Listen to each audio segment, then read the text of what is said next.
day. But you know what? That should be every day. But we're going to talk about a lot of great things today.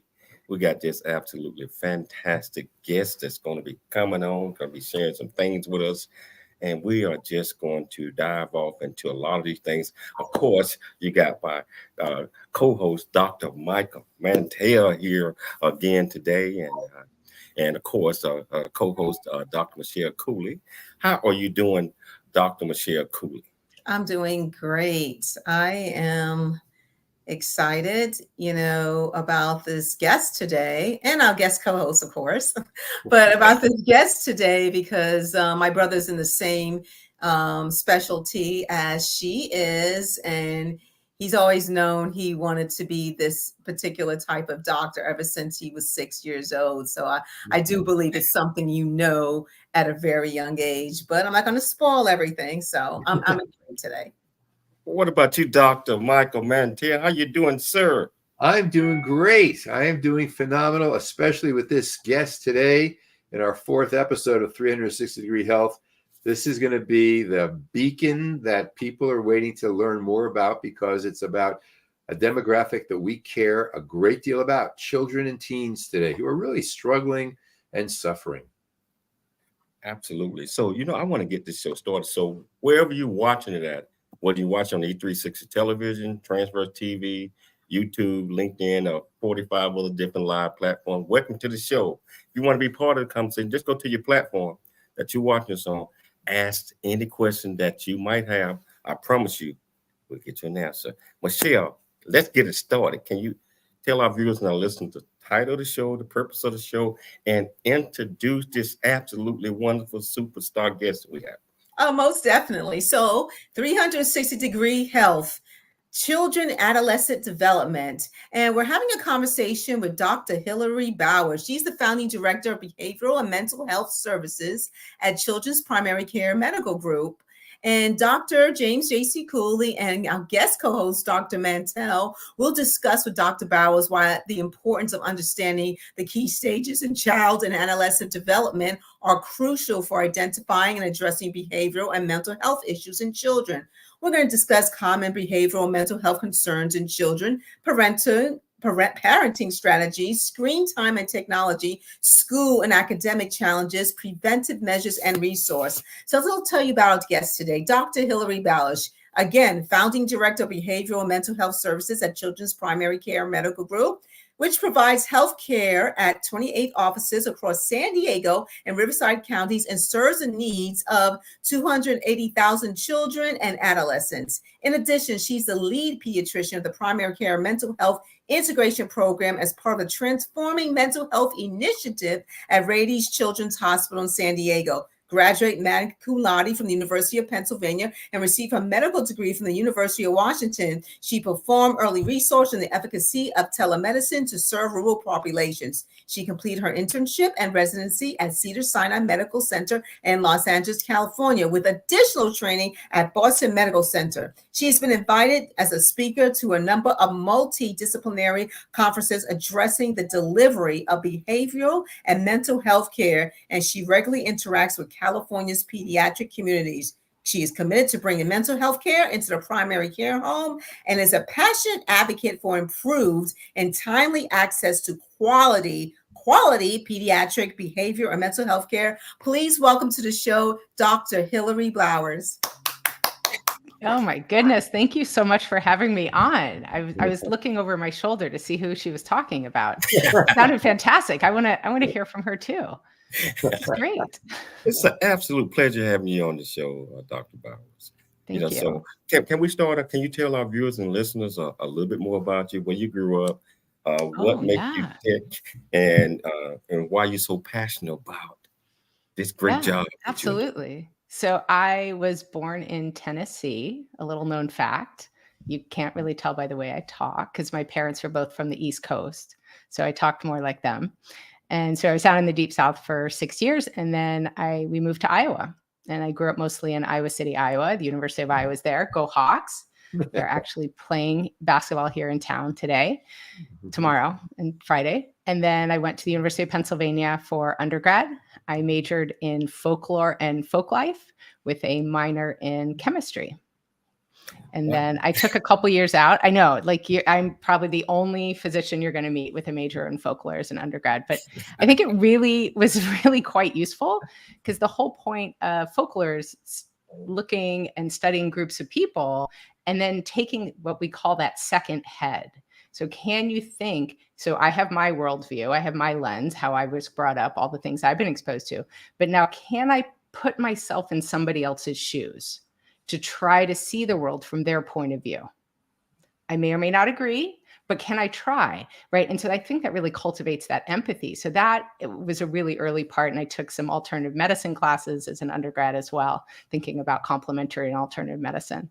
I took a couple of years out and supported myself, worked in Seattle, and then at the University of Washington as well, in the news and community relations office. So that's a very different side of medicine, getting to see the administrative side, but also seeing how do we interact with the public? How do we translate research into language that people can understand? So that was very informative. And then I went to medical school at the University of Washington, go Huskies, and internship and residency down at Cedars-Sinai, as your wife said, in Los Angeles. And we've been down here in San Diego since 2006. And I've been with children's primary care since 2007. One quick question before I turn it to Dr. Mantell. Which part of Tennessee? Nashville.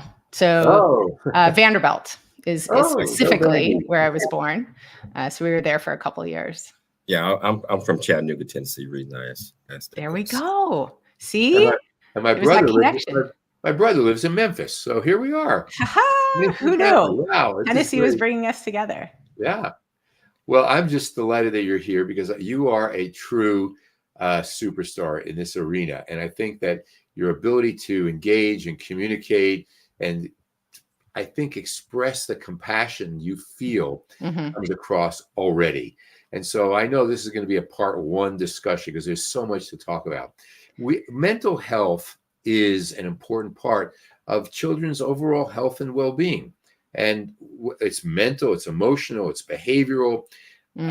It's the way they think and feel and act. And it plays a role in how children handle stress that they're dealing with today, relate to others, learn in school. And we know that today we have labels of ADHD, anxiety, behavior problems, depression. These are the common diagnoses. I want to start by asking you, what in the world is going on? We see skyrocketing rates of emotional distress amongst children. What's your sense of what's happening to kids today? So I think it's very multifactorial, which is great, because it means there's definitely different angles we can approach the challenge and come up with solutions, but also frustrating because it's multifactorial. It's not like, oh, I have strep throat, here's an antibiotic, your strep throat is gone, right? You feel better, everything's better. This is one where it takes persistence and insistence to continue to navigate that piece. So one, I'm going to just address the elephant in the room, which is the COVID pandemic. This had a huge impact on children and adolescents. You can't go back in time. You can't change how we reacted to things. But what we can say is, look, we know this impacted. There are kids who, when they first went back to school, were in 9th grade. And the last time they had been in school in person was in elementary school. So think about that divide between someone who's 10 and someone who's 14, and then they didn't have that socialization opportunity that you expect in middle school. You can't expect them to act like a quote unquote typical 9th grader, right? They're going to act like a 6th grader or 5th grader, because that was the last time they were really in public. So we can't underestimate how much that has impacted, and then also impacted the parents and how their socialization was down. And so when we don't have those organic opportunities, then we have to make those in person. So I think the COVID pandemic was huge. Smartphones. This is another elephant in the room. There's a lot of elephants in behavioral mental health. Sure. But having that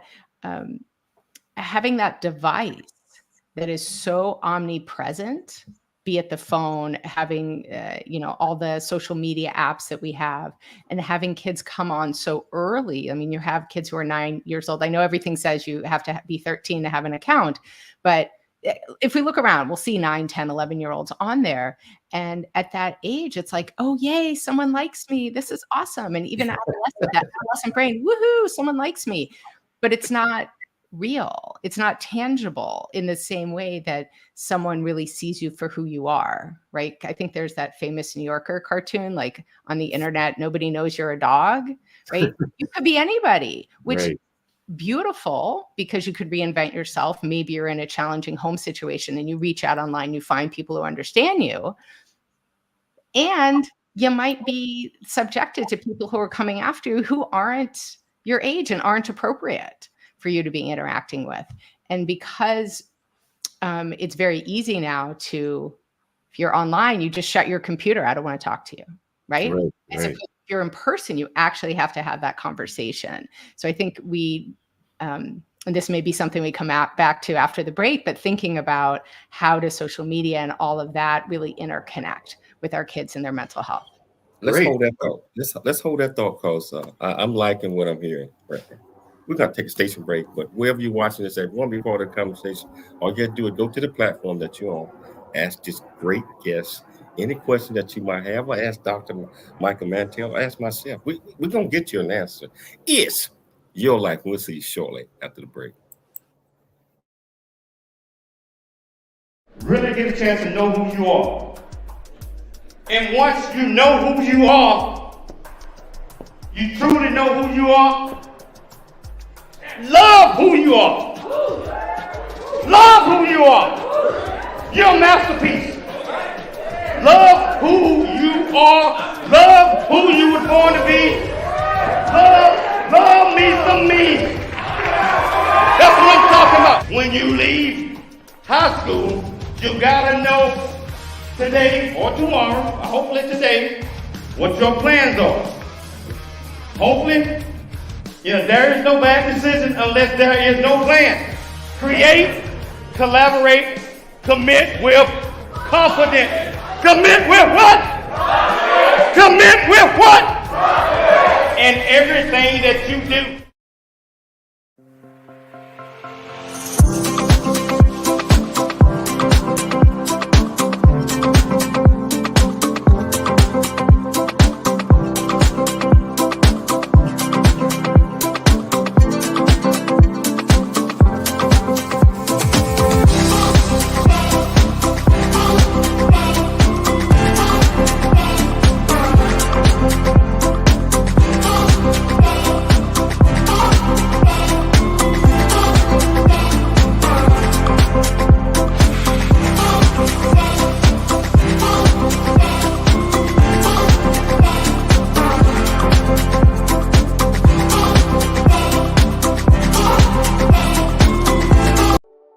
Noah Dingley here, producer of The James Cooley Show, It's Your Life.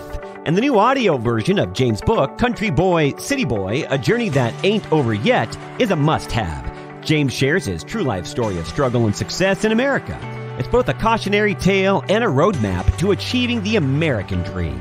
Get the new audio version of Country Boy, City Boy, A Journey That Ain't Over Yet by James Cooley on Amazon.com or wherever audiobooks are sold.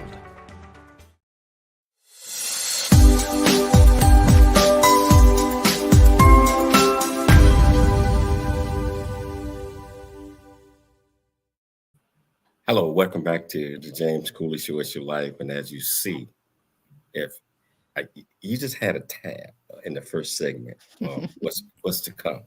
I can tell you right now, this doc right here is absolutely fantastic, intelligent, smart, and just listening to her, you know that she knows what she's doing, and that she can help a lot of folks out. I know she's responsible for 280,000 in her area right now, but she can help you out as well if you got a child or a young adult or adolescent that might be having problems. You might want to look into this doc right here. Hey Doc, I was so impressed in the first segment. I had forgot about the break. That's a good sign.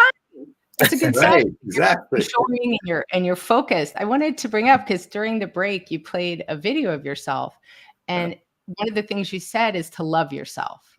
Oh, yeah. I knew you were going I to think pick up on that that. is so beautiful, and that is something that a lot of our adolescents don't have. And so part of adolescent, we talk about developmental stages and what is the expected development. What is the expected things we want during that adolescent phase is that separation from the nuclear family, whoever they're living with, and the growing into yourself. What is my personality? Who am I? Right? What do I stand for? Do I wear a green hat? Do I wear a pink hat? Do I play clarinet? Am I on the soccer team? Like, what is going on? What speaks to me? And I think, to tie this back in what we were talking about with social media, a lot of adolescents find that reinforcement and that support and that, yay, you're awesome, online. So, Dr. Bowers, let's discuss some of the signs and symptoms that parents need to pay attention to of common behavioral, emotional distress. What should parents pick up and say, that could be a problem? The biggest thing is to know, what is your kiddo like at what we call baseline? What's the everyday action? And is there a change? What is different in your kid? So this requires you being active in your child's life, having dinners together or breakfast together, like having at least one meal a day where everyone's checking in. So what do we see? Kids aren't coming to the table anymore for meals. Right. They're spending more time in their room. Right. Their friends come over and say, hey, let's go hang out down at the park, or let's go to the movies. And your child is declining, even from their BFF. They say, no way. They don't get up. They're wearing the same clothes day after day after day. Their room is messy. I know a lot of parents right now are going to say, yeah, my adolescent's room is messy. But, is it all that you clean it up and then it's just right back? There's bowls, there's things everywhere. Maybe you have a child who used to like to wear makeup, right? They spent quite a bit of time in the morning getting ready. They did their hair, they did makeup, they had special clothes. Now they're not doing any of that. So is there a loss of interest in what the adolescent values? That they just drop out of their extracurriculars. Maybe you see their grades going down. Maybe you see new piercings or tattoos in the older kids, right? Maybe there's just a whole new group of friends coming around. Maybe your child's being a little more secretive. For the younger kids, often it's a little more explosive. So they're tantruming. It's harder to get them out of the house. The transitions in life are more challenging. Everything just becomes crying. These are all signs that something's not going great in your kid's life. So what we have is a system, at least we've had a system, where parents are concerned. They bring the child to the doctor, and what does the doctor do? Take this medication. Medication. Instead of someone like yourself, who's multidisciplinary, integrative, perhaps more holistic, and has a variety of interventions. Right. Now, ADHD is just exploded, right? Attention deficit hyperactive disorder. And there's all these medications that people take. So talk a little bit about why we have seen an increase in specifically ADHD. We can talk about depression and anxiety as well, but particularly ADHD. And what else can people do besides medicate? Yeah, that's an excellent question. So why have we seen an increase in the behavior? I think it's in part through education, because we're willing to talk about quote unquote mental health diagnoses more. People are more aware. I have families where the child is diagnosed and the parent goes, that sounds just like me. Right. Super genetic. Right? If you are an adult with a diagnosis of ADHD, about 25% of your kids on average will have a diagnosis as well at some point. So I think there's awareness. What do we do about it? I love it when people come to their pediatrician and talk. Unfortunately, a lot of people think, oh, well, it's the pediatrician. That's just a shot doctor. I don't want to burden them with these things. Oh, it's a school problem, but it's not. It's not just a school issue, right? It's a life issue, and your pediatrician is there. So please, this is my plug. Come talk to your pediatrician about it. in terms of how do we address ADHD, behavioral modification is really the foundation. Because when you make these behavioral changes, when you help teach the child, as well as the adults around them, how to deal with the situation, then they can take those skills on for life.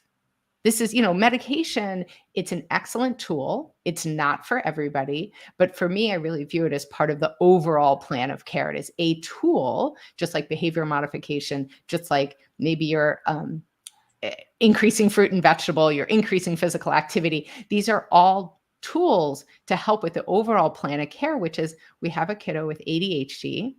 They can't sit still. They're having trouble focusing. They're spacing out. They're not getting their work done. The self-esteem is going down. What are concrete action items that we can control? You can control what goes in your body, right? You can say, all right, you know what? We used to eat out 5 days a week. We're only going to eat out 4. And then in a few weeks, we'll go down to 3. Like, you have to have those realistic goals to make that. So what can you do? I'm going to McDonald's. Okay, go to McDonald's. But maybe instead of fries, you'll get the fruit cup. Mm-hmm. Maybe instead of a soda, you'll get a milk, right? But So what's that makes a difference. Go ahead. What's the parent to do when the kid says, I don't want that fruit cup, I want French fries, and throws a fit in the restaurant? Yeah. So how can we equip parents to feel like they're not alone? They have 100%. some tools. What can we do? So one is, I always say, leading by example. And I have a sneaking suspicion that both you gentlemen have said this as well in the past, but you have to lead by example. So if you as a parent are having, we'll go along with the McDonald's analogy, the double Big Mac, the extra fries, a huge soda, but you're telling your kid to have the fruit cup, that's not really going to work. So one is doing that. 2, maybe you just don't go to McDonald's for a period of time, right? So if it isn't even an option, then you're not going to get the fight. I have families like, oh, the kid's always snacking. It's so frustrating. We're fighting about it. Don't buy the food, because if it's not in the home, you can't fight about it. You can also involve your child in the choice. I always tell people, you know what? Make Dr. Bowers the quote unquote bad guy, right? Dr. Bowers says we need to work on healthy eating, and we're doing it as a family. So let's look at the menu. Let's look at what are some healthier choices. And then we get a choice. Do you really want the French fries? You don't want the fruit cup? Awesome. Then that means we're going to have the milk instead of the soda.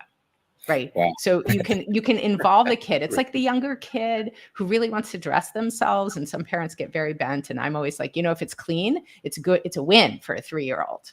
That's great. That's a great day. So do you want the red shirt or do you want the blue shirt? So I think very concretely involving the child, but only give them choices where you would be willing to accept a yes answer. Mm-hmm. What advice would you have for the parents that that won't set the example like that? Mm-hmm. I mean, and they go out and break the rules and go to McDonald's and Burger King and do all that. What advice would you give them? If I know we got someone probably listening in on the show right now, watching the show. So I acknowledge that it's very hard to make change. It's very hard. I totally get it. It's super hard. But we have to say, what is our goal? Is our goal to not have our child have a tantrum today? Or is our goal to have our child be a productive human in greater society, that our child's going to be able to make bigger decisions on their own? And that's the goal. So I try to change their mindset a little bit, kind of work on that.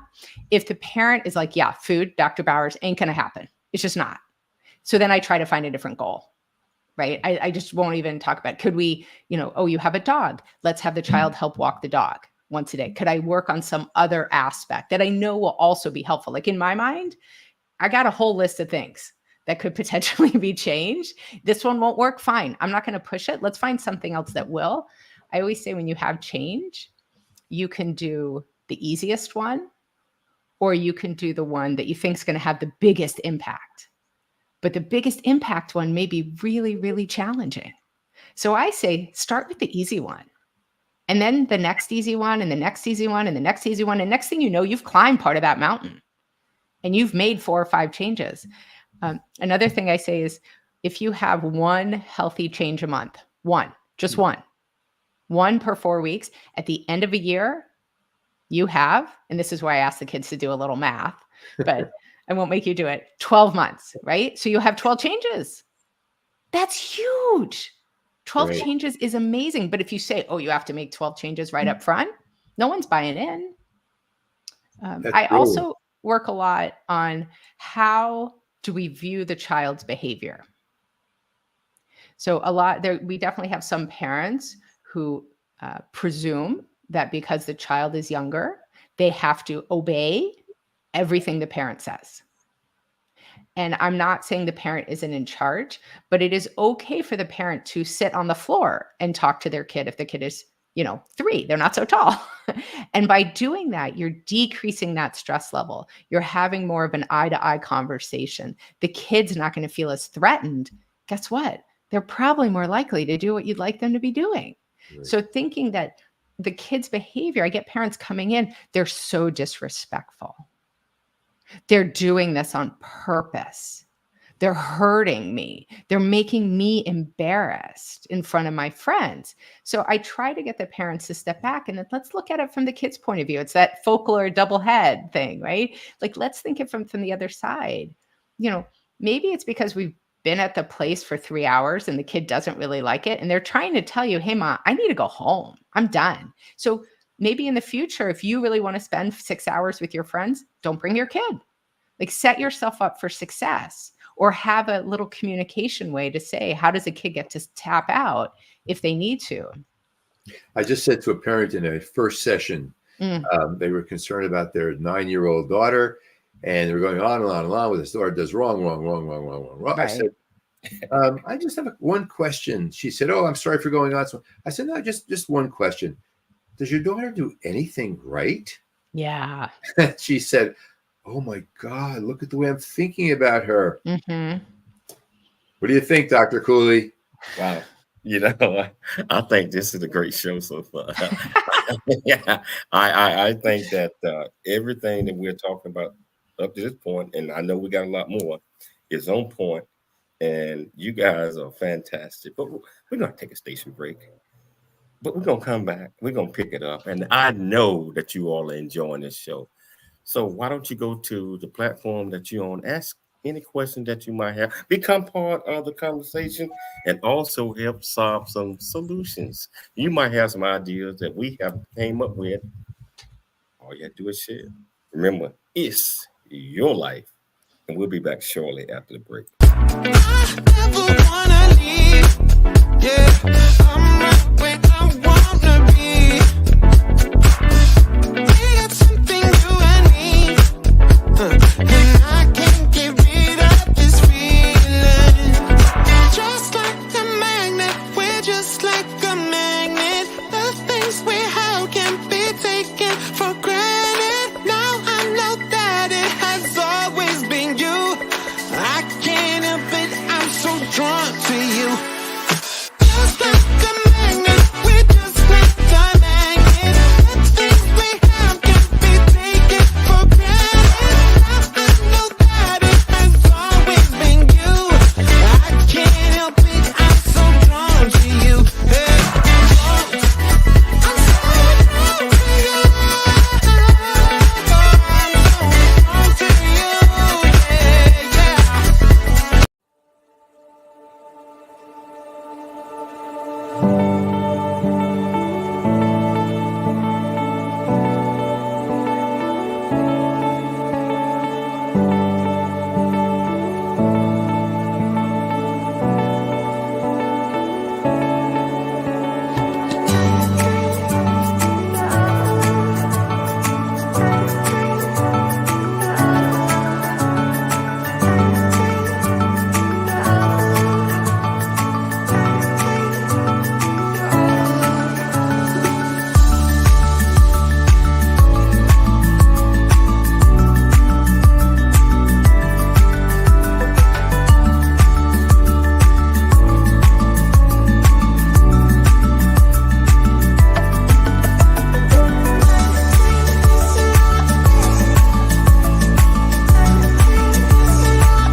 Hello, I'm Dr. James J.C. Cooley from the United States of America, and I am here to just say, first of all, I'm so happy and honored to be on it, to be in the Coffee Book 2023, Unified Brain Z, and the other organizations. Thank you so much for giving me an opportunity to be a part of this collection.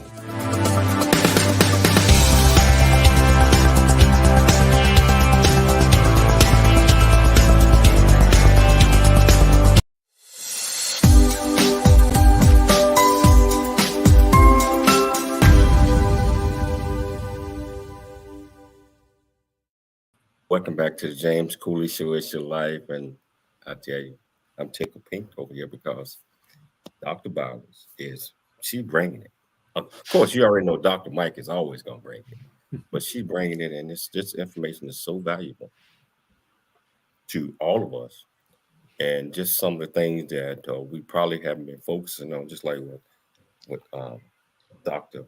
Mike said a few minutes ago about the mother that was criticizing her daughter, not really criticizing, she didn't know it. And he said, do you have anything good to say about her? I mean, a lot of times we have to catch ourselves because we get caught up in just seeing all of the bad things, and we identify those bad things, bad habits or whatever, and we become a habit or bad parent.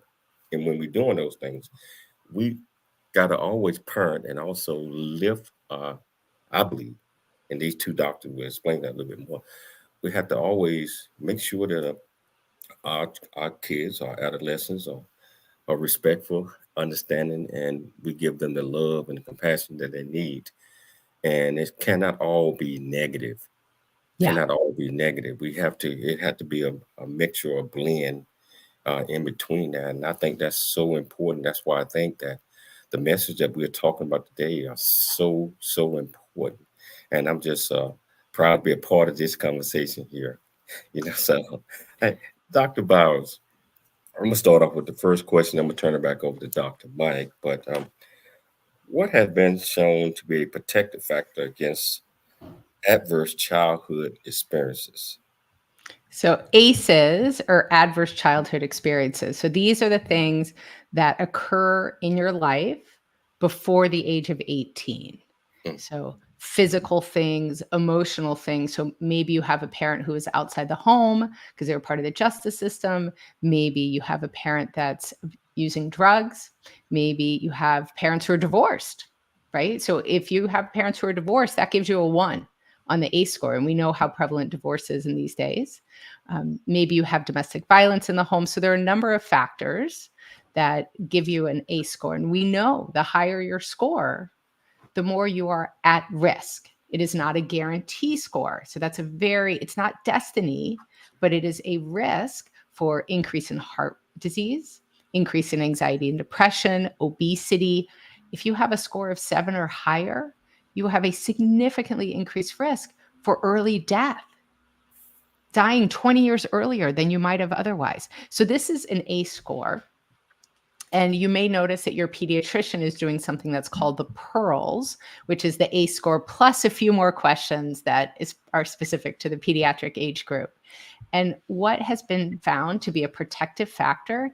1 trusted adult. Not 20, not a whole group. 1. If you have 1 adult in your life who cares that you are showing up, who cares that you're going to school and you're learning, who cares that you're, part of a team, 1 trusted adult who's willing to teach you how to make cornbread muffins, right? Something. I had to throw something Thanksgiving in there, but 1 trusted adult, because that's what I'm looking forward to. 1 trusted adult this is protective. So we are 3 adults on this call. I'm sorry, Dr. Michelle Cooley. We are 4 trusted adults who are on this call. Is there a kid that we're looking out for in our life? We can be that person. It doesn't have to be a biological parent, right? I think we all, if we look back at our own personal lives, it could be a coach, it could be a faith leader, it could be a teacher, it could be the parent of a friend. There's all kinds of adults, but the adults in our lives need to step up and realize this is their job, right? Wow. It's not just our kids, it's all of them. You just said something that just brought me back to my early teen years. It was a teacher. Her name was Miss Wilson. And I was always told that I wasn't going to amount to nothing because we grew up poor, project, et cetera, et cetera. And this teacher saw something in me that no one else saw. And she said, hey, you need to focus in on, don't worry about all of these other things that's coming out.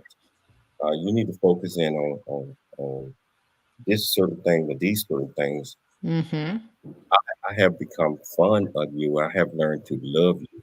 That word love coming from the teacher. I ain't nobody, they don't even tell me that at home. Right. That changed my whole world. Yeah. Just like you just mentioned, my point is this.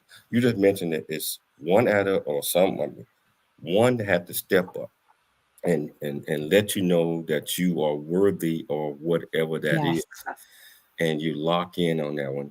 And I don't know if any parents or any others that are listening to this right here, but that one teacher changed my whole life. Yes. Yeah. So thanks for sharing that information, because that person. Right. And sometimes we're blessed. We're able to go back and thank that person, but sometimes we're not for whatever reason. And so your way of thanking her, if you were never able to thank that teacher face to face, your way of thanking her is to go out and help another kid, right? Pay it forward. Hey, Doc, something happening to your mic right now. Something's happening to my mic. Oh, no. Yes, it's it kind of. Do you hear that, Dr. Mike? My mic? Is that better? Is that better? I hear you fine. You can hear me. Okay. Okay, I can hear you, but I'm getting static. But that's okay. okay. Maybe we'll keep talking and see what happens, because it was yellow and now it's green again. I'm not on here for my IT skills. Okay. I'm turning back over to you, Dr. Mike. I want to ask you the idea of having a key adult figure. Many kids go to school and they have difficulties with teachers.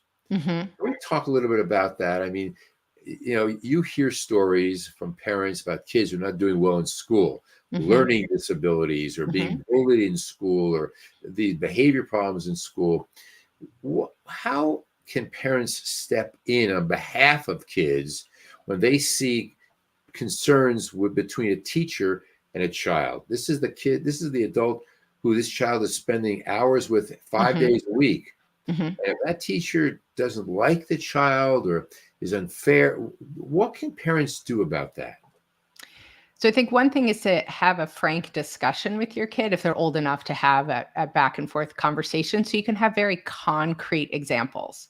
Because if the parent's going to go to the school and say, my kid doesn't like the teacher, the school's going to say, well, everyone's got a different personality. What do you want me to do about that? Right. And so that's not going to work.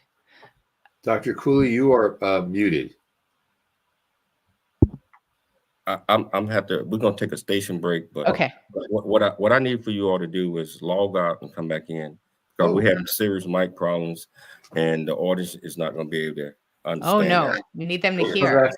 We'll be back in over the station. We're logging out and logging back in. Okay. All right. We're going to take a station break, but we'll be back. We're going to come back and we're going to do this.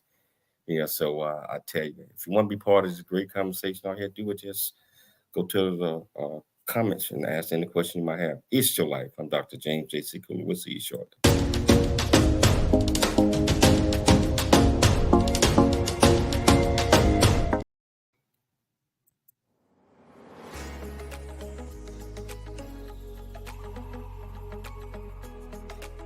Hello, I'm Dr. James J.C. Cooley, along with my co-host, Dr. Mike Mantell. And I tell you, if you missed last week's show on the first, where we talk about 360 degrees health, you certainly don't want to miss this week's show, because we got a absolutely fantastic, wonderful, sensational guest. Dr. Mike, can you tell our viewers and our listeners about our upcoming show?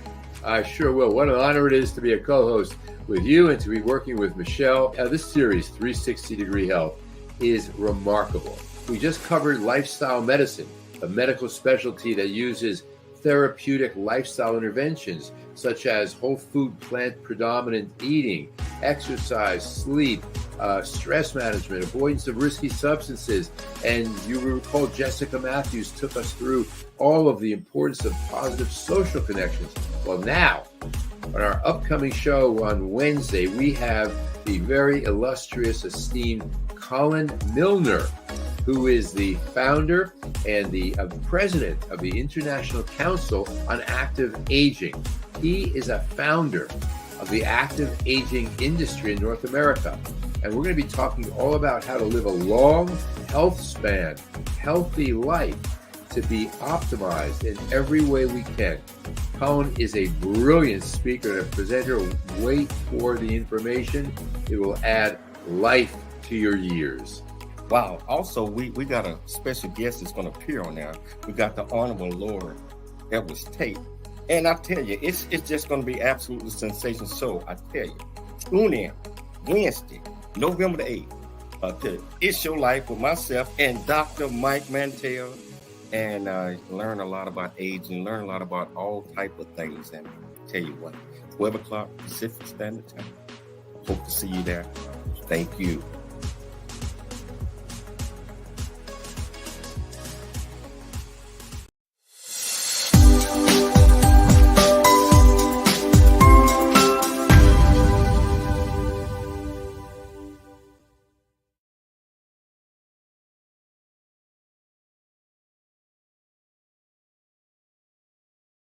Welcome back to It's Your Life with Dr. James J.C. Cooley. We're back with our guest today, Dr. Hilary Bowers, and also the amazing guest co-host, Dr. Michael Mantell. And audience, again, if you want to join the show, please just type in your comments, ask Dr. Bowers any questions you choose to ask, and we will address it with them. Dr. Michael Mantell, the floor is yours. Well, thank you very much. I'm going to give the floor to Dr. Bowers, though.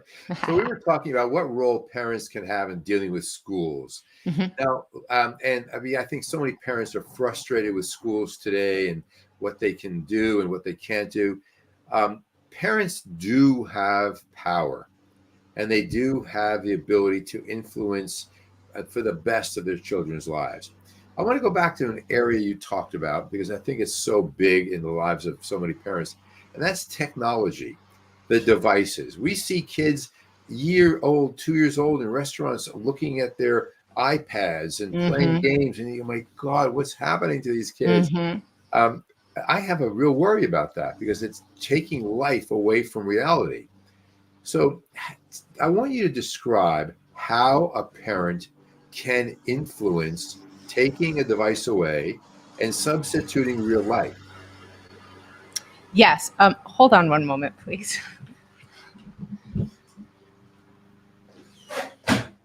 Okay. Dr. Bowers is caught up in real life. I'm so sorry. It was very noisy in the background and I needed to make it go away. So I solved my problem. In terms of parents, what can they do in the moment, right? And I think it's very easy to have the electronic device be a babysitter and to say, okay, that's going to entertain my kid, because kids are hard, but it's okay to maybe draw. One thing you brought up, the restaurant example. So things I like to tell families is have a go-to bag that you keep in the car, and it could be paper and crayons. Crayons break and crayons melt. So, do the twistables or have pencils and make sure you have a sharpener in there so that you can always take this and then you're at the restaurant, make a placemat, draw some things, have a couple of cars. If you can make a little route for the cars to go on the placemat, take a tin, like Altoids or some similar brand, get a big tin. You can actually glue a Lego grass down on there, throw a bunch of small Lego pieces in there, close it, and now this becomes a go-to Lego thing. Your kid can sit there, they open it up, it's self-contained, They can do Legos. They can build while you're waiting for your food to come in the restaurant. So these are two concrete examples of finding something that's not a screen, but is still entertaining. So what do we do? Here's my screen. So what do we do with my pen? Go Quakers. Go pen. So what do we do when the kid says, "Mommy, I don't want to play with that. I just am playing here. I just want to answer my friend just wrote us something. I just got to write to a friend." What is a parent to do? I think the parents are asking for real help. Yeah. So giving the kid pull it away. No. So don't just pull away. So you always need to give warning, right? Just like you as a parent, if you're in the middle of reading, if you're in the middle of cooking and your kid wants your attention, it's hard to walk away from a boiling pot. And you always say, like, I'll be there in 5 minutes. Same thing for the kid, to say, set the expectation.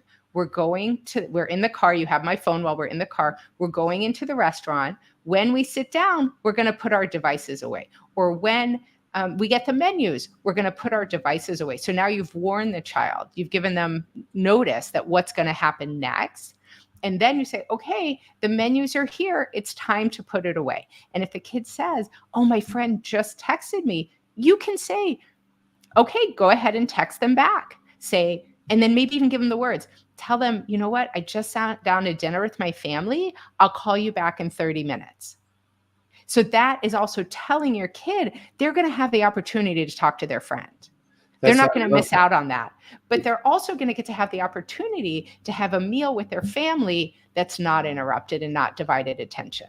I love that. Because what you're telling parents who are listening and watching, it's okay to say to a child, you can be on your device by telling your friend, this is not the most horrible thing in the world. Give me that thing. Give him, I want it. Because that creates more problems than, I understand you want to be on your device. Just tell your friend, or you tell your friend, or what do you think you can tell your friend? Give me that choice, right? Yeah. So this is very valuable. And I think people listening are getting permission to say to a child, I understand. That's okay. Yeah. Right. I hear you. I hear what you're saying. You know what? I really like talking to my friends on the phone too. Like, it's a great way to keep in touch. I love it. It makes me, I have friends I talk to on the other side of the country. Right. It's a great way to stay in touch with them. And I also like spending time with my family in person. So, having that balance, I think, is really important. What do you say to a parent who, I'm just so aware of the time, and I know we're going to need another episode, but what do you say to a parent who thinks the answer is, I'm here because the kid is oppositional, he's anxious, he's depressed, he's ADHD, he needs medication for his anxiety to calm down. And can you give him something to calm him down? And so I spent a lot of time in the history portion of the visit. So I talk to them all together. What's going on? What's the parent thinking? What's the kid thinking? Why does the kid think they're here today? What do they see as the challenges? I spend time alone with each parent, and I spend time alone with the child. I set the stage at the beginning. It's this expectation. When I walk in, I say, we're all going to talk together. Then everyone gets an opportunity to talk to me alone. Those things are confidential. I ask the kid if they know what confidential means. So it's an opportunity for language development. But and then they have those conversations. And just like you do, I like to, when you're hearing a parent use a lot of these words that are subjective, right? To me, saying somebody's oppositional, it's a very subjective point of view because they're oppositional to what I want. But is what I want necessary? Is that needed? So I think having that and trying to change that lens to really find out what's going on, what's the root. As we pointed out, unfortunately, a lot of parents may struggle with attention and focus challenges. Right. They may struggle with anxiety and depression. I've had parents come in and say, well, I had anxiety and nobody helped me as a kid. So they just need to bootstrap it up. Mm-hmm. And so I'll talk with the parents alone, like, well, how did that feel? Was that successful? I mean, you actually, eventually you develop coping skills, but were they the healthiest coping skills? Was it hard for you to get there? Wouldn't it be nice if we could make it a little bit easier for your kid? Do you think that the labels that we are using today, the mental health labels, the behavioral health labels, are valuable? I want to tell you a very quick story about a youngster I took care of many, many, many years ago who had autism. Mm-hmm. And I said, I will work with you and the family and so forth, but we're never going to use that word. Mhm. Well, but he has it in the school and you have to write an IEP and Mhm. I understand he has it, but we're never going to talk about that. We're never going to use that term. Well, one day a kid comes in, he says, I'm having autistic anger today. And the mother was sitting behind him and she said, I never used the word. I never used the word. And we talked about that. And it was clear he labeled himself. Mhm. I wonder today, with all of the intention on ADHD, anxiety, depression, and so forth, behavior disorders, do kids label themselves? I have an eating disorder, as if it's permission. What do you think about the use of labels that parents have for their kids? I think it's many layered, as much of this is in behavioral mental health. And so with the labels, as you said, they can be useful. So in order to get ABA services, in order to get certain things, an IEP or a 504, you must have a quote label of some sort. So you need to use those terms. You have to speak that language. But what I also try to work on is say, this doesn't define you. Right. That's what I was getting. This is your name. So if I'm talking about myself, my name's Hilary. My name is not anxiety, right? My name's Hilary, and I happen to have anxiety or I happen to have depression, right? And often when people are struggling with maybe some behaviors or maybe like with depression, I say, name your depression. Give it a different name. So that way, when depression comes to visit, I'm going to use the example Shirley, and I do apologize for any Shirleys in the studio audience, because I know that you're not all depressed or mean or anything, but Shirley has come to visit, and Shirley's a really bad house guest, like really terrible. But that way you're able to convey, you know what, I'm struggling with my depression right now, but I'm still Hilary. I'm still in the bus. I'm still driving the bus. I'm making those decisions. Everything else is sort of in the backseat or in the trunk. So I think you have to be very careful, especially in adolescence, where, again, there's a desire to belong to a group. And if all the cool kids have X label, I want to have X label. You may not have it, right? There's a phase where most kids go through where they think it's really cool to wear glasses. So they all want to wear, like, I can't see, but it's because they want to wear glasses because that's what the cool kids are doing. Oh my God, I never wanted to wear glasses. Little. So just so that's clear. When I was growing up, all the cool kids did not wear glasses. That is correct. That is correct. I had a pair of glasses. Oh no, I'm weird. Right. Your 4 eyes, you're totally weird. 4 eyes, right. So I think it's really important to think about the label. There's a nurse practitioner I work with in the community who always points out, like, if a kid has behavior that's quote unquote outside what other people are expecting, outside the norm, the kid will get a label from other people. So there's always this balance of, do you own your own? Do you get to dictate the way that people are talking about your behavior and saying, no, this is this, or are other people dictating it for you? So it's not so much for me like it has to have a name, but we need to address what's the core behavior that's challenging, and how can we empower the kid? How can we empower the family to address it in a way that then they can go out in life with a few less scrapes and bumps, right? Like a few less sharp edges. I want to ask you a question. I know we only have a couple of moments left, and this is a tough question. Oh, suicide amongst adolescents today is increased. It's on the rise. Can you touch on that topic for a moment or two? Thank you for saying that for the very end, to unpack a very huge topic. Unfortunately, it is self-harm and acts of suicide attempts, as well as unfortunate completion of suicide, and kiddos are dying by suicide, is absolutely going up. I think this is a symptom of not feeling like you belong, not feeling like you have a place, not understanding, how do I cope with the feelings that I'm having, right? Am I spending so much time focused online? Am I not interacting with the humans that I live with? Do I not have people in school? Now, I understand some kids go to school and they get bullied, and I am not in any way minimizing that. That's 100%. It's never appropriate to do that. But how do we help kids find their self-worth? I think this was something that J.C. Cooley that you touched on earlier is how do you find your inherent self-worth? You had a teacher that reached out to you and saw something magical within you. How do we find that optimism, magic, and gratitude? How do we express that every day? And I know sometimes people think I'm a little optimistic all the time, but how do we do that? Because suicide is a very long-term solution for most people for a short-term problem. Right. I love that. That's And great. we don't want kids to do that. So yes, self-harm is a coping strategy, but it is not a healthy one.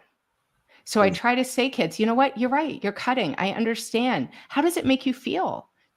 And the kid will be like, well, I feel a little better after I cut. I'm like, Right. yes, people do, right? Because that stress comes out. But let's work on finding some things that are a little healthier. Right. And let's take like our invisible toolkit that I like to talk about, everyone carries around. That's still going to be in the toolkit, but maybe we can bury it a little bit under some healthier ones that we go to first, right? Fabulous. So we can do all those before we get to that coping skill. Fabulous. We got to Fabulous. last minute Fabulous. of the show, and this is, hey, Dr. Bauer, we got to do this again. I would Dr. love Bauer, to. Thank you so much. We got to do this again. This is so interesting, and the way that you explain your story, the way that you explain what you're doing to help out society is so beautiful, so wonderful. So I'd like to thank you for coming on the show. I do believe that Dr. Mike and I mean, if you agree, we're probably going to extend this E360 health because it's benefiting so many people. So Yes. thank you, Dr. Mike. Always, my friend. Thank you very much. I want to wish everyone a happy, healthy, hopeful, gratitude-filled Thanksgiving. Yeah. And, Yes. and I have to thank Dr. Michelle Cooley for putting together another great show. Most importantly, I've got to thank our viewers and listeners for tuning in. Oh. To It's Your Life. I want you to always dream big, think big, and be big at everything you do. We'll be back tomorrow, same time. Well, not tomorrow, Friday, same time, same place. It's Your Life. We'll see you then.